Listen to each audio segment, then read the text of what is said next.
how to delete your Instagram account permanently.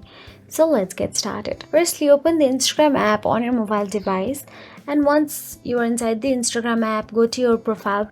Then inside your profile, tap on the 3 dashboard option available in the top right corner of your screen. Then you'll be navigated to settings and privacy.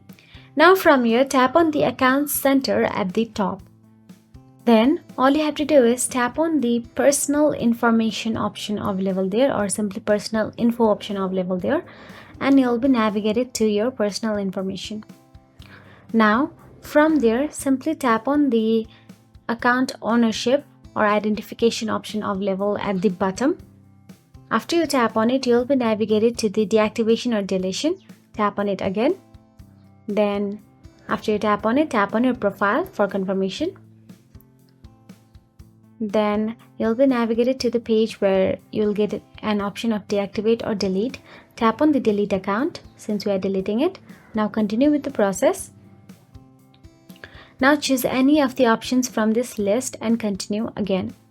Here I choose this one and continue. Again, continue with the process. Now all you have to do is enter your password to confirm you want to delete your account, and your account will be permanently deleted. So that is it. If you found this video helpful, please like, share and subscribe, and thank you so much for watching.